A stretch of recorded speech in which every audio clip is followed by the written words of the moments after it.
Hey, it's Aaron, and today I'm with a 2024 Honda Passport.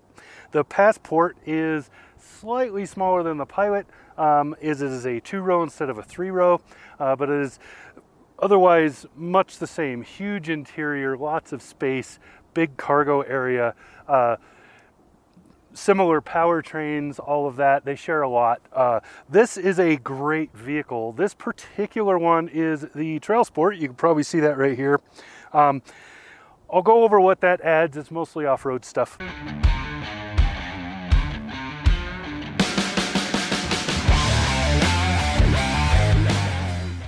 So to get started, let's start with what's under there. 3.5 liter V6, 280 horsepower, 9-speed automatic. All-wheel drive is standard. So nice setup just to get going. This is a beautiful V6. Outputs in a nice broad band. 6-cylinder engines are wonderful for just everyday driving. They're very smooth, they're very predictable, and they put out a good amount of power when you need it, and otherwise don't. So wonderful design on that. I love V6 engines. I'm sorry to see them go. A lot of companies are just replacing them with turbo 4s, and it's just not the same. A turbocharged engine has a very fast peak and is very jumpy by comparison. So wonderful design on that setup. Now with the Trailsport package, from the front you can see it changed this. You could probably see those knobby all-terrain tires. Those are part of that. The wheels are slightly smaller. Those are 18 inches. So most off-road tires will fit because of that. That's a great thing. It's pretty standard in the industry now. And there is suspension tuning for off-road, but there is not a lift on the suspension. Those tires add a slight amount of lift, but otherwise there is no lift on this. But you could probably see, and when I do the design, talk about design and show you the profile, you'll definitely see the good amount of ground clearance that this has. Decent off-roads all-wheel drive system. I would say that this is definitely good at light off-road, unpaved roads, light off-road kind of stuff, and pretty good at mid-range off-road. That's the sort of thing that you would do with competing vehicles like Subaru and stuff like that, where they're capable of going and climbing and going on some of those Jeep trails and stuff, as long as you don't need great amounts of clearance, but they're not rock climbers, things like that. So very good for that. Also, it's wintertime in Wyoming, and I did get to drive this in some snow, and it did really well. It was slushy snow, so it's the kind of snow where you tend to slide around a little bit, and where around here, the plow drivers don't bother coming out and moving it because it just creates ice, so it's kind of pointless. The cars shove it aside as they drive anyway, and this did a wonderful job of keeping grip. Those tires helped that a lot. So yeah, let's talk about design a little bit. So from that side profile, you can see here, it's pretty straightforward SUV. Honda design likes simplicity and straight panels, and that's pretty much what you're seeing here. So the hood has its bumps and curves, but there isn't a whole lot happening to really accentuate this fender. This is a pretty flat line. It's on an angle, but it's pretty flat, and that tall section right there kind of creates height for the front of the vehicle. It's totally unnecessary. The engine does not need that much space under there, but it does give a feeling of muscle without getting really egregious with the fenders on that. So, and then you see going across, there is a line right here that fades in right about there and runs all the way across to create this belt line here. And then there's a second belt line here created by this crease, which comes in right after the fender right there and runs all the way through the door handles and curves over that fender there. Then these are relatively flat. They are on a bit of a curve. There are some bone lines happening right in here, but for the most part, it's a flat surface, so you end up with a flat. There's not a whole lot of tumble home happening right here, so the whole thing is just kind of flat, making it tall. Plane's literally flying right overhead. The airport's that way. So you're going in the wrong direction, just so you know. You can't land from there. All right. So that kind of tall and flat look gives it the strength, the SUV look that they're aiming for. And then you can see there's a pretty decent gap between here and these grabbers are great all-terrain tires. Big and beefy, they're great tires. So what we're looking at mostly along here is just kind of a flat, tall profile with lines to create that forward movement, and that's about it. A little bit of a pinch to the back end of the roof, and then this Trailsport package, besides those tires and wheels, also adds functional roof rails here. This does not have the cross members installed, but you can see the slots where they slide in and fit. So all across, you can see the greenhouse is kept large, keeps it, again, that adds to the tall appeal of the vehicle, so it's just big. Great look, I really like it. It's a kind of a contemporary but often ignored option for designing an SUV.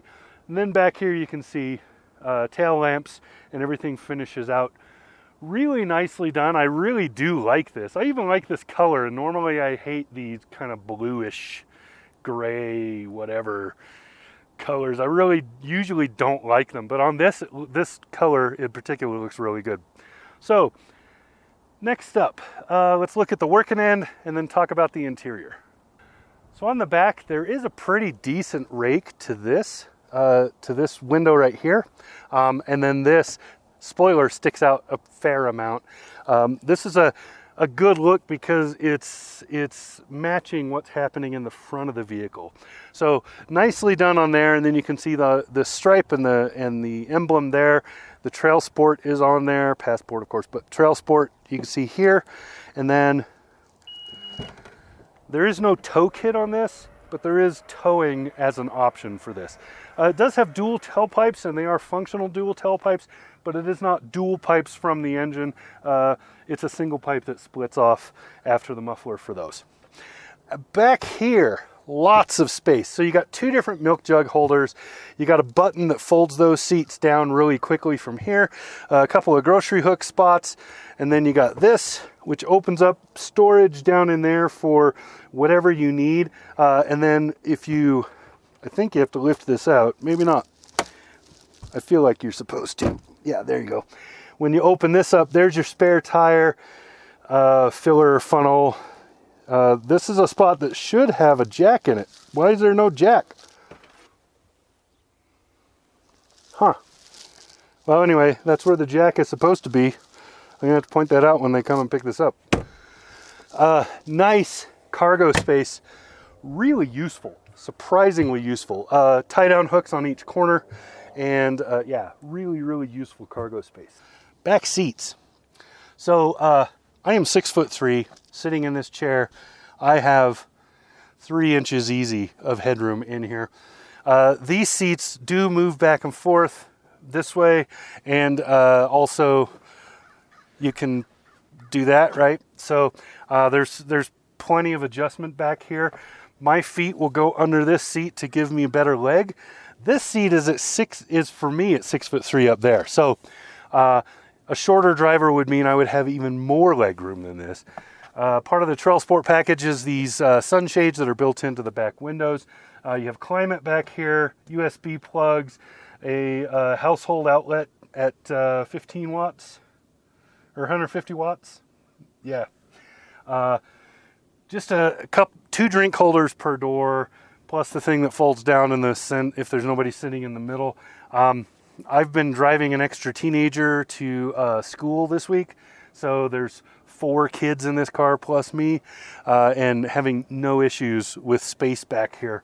So really nicely done. I actually really like this passenger space. Like I said, it's a huge interior. This is a very, very large interior. Nice to use. Also, I will point out that the latch system for your car seats for your kids in this are sunk into, so you'll have to put it in place and then shove. It's not like the European style where it's just a little plastic cover and you can stick it right in and it clicks quick. But that's a small complaint overall. Up here in front, I I love the layout. Honda has a really good layout for their just controls. So you have extra buttons over here for the things that you're not going to use that often. You turn off the parking radars over here. You turn off the traction control, things like that. There are windshield wiper heaters in this model. They come on automatically when you turn on the front defrost, but you can manually turn them on right there. Mirror adjustments and so on. The big green economy button that Honda loves so much, I never use it, but you know, supposed to improve fuel economy, I guess. I don't know if it does. Anyway, nice layout in here. I like the screens. You can see everything that's going on. There is no like hunting to find what you're looking for. So nicely laid out. It's a good driver and a good feel for the driver too. So I really like the way this is set up. Couple of things that bother me. The driver assistance features like lane keeping and things like that, they get a little annoying in this. They are way too happy to warn you of things. And they'll do it persistently. In the end, I ended up turning off a lot of stuff just because I was like, this is highly annoying. I'm tired of it. The lane keeping is down here. That's the biggest culprit. The front collision is a little bit sensitive as well, but not nearly as bad. The lane keeping is really the worst one. Same with the backup radars when you're backing into a parking spot or something. It gets very, very edgy about how close you might be to the vehicles around you. Apparently, Honda doesn't know how tight parking lots tend to be, I guess. But anyway, overall, those are smaller complaints comparatively. I do like the infotainment, even though it is kind of outdated. It's just, the icons are too big and they're not very modern. But it runs really well. So the only complaint is just the way it looks. Otherwise, it's really great. So yeah, that's about what I've got for the interior without doing a full-on walkthrough in here. I am not a fan of the push button thing that Honda and Acura have done with the gear shifting down here. Not a big fan of that, but you do get used to it, so it's not a big deal. It just feels like it's saving no space. It's the same amount of space that just having a regular shifter would require. So it doesn't feel like it's accomplishing anything other than being different, I guess. All right, let's wrap this up. Okay, so that's about what I got. 2024 Honda Passport in the Trailsport package. Really nicely done. Overall, I love this thing. Couple of little details I don't like about some of the driver assistance stuff and so on, but overall, this is a great vehicle. I can't think of another vehicle in this class that has this kind of interior as far as the size and the roominess and usefulness go. So big kudos on that, Honda. Yeah, so if I was to buy this, I would definitely want this Trailsport package because I love these knobby tires and I like functional roof rails and I like the rubber floor mats. So yeah, that's about what I got. This has been Aaron. Talk to you again soon. Subscribe.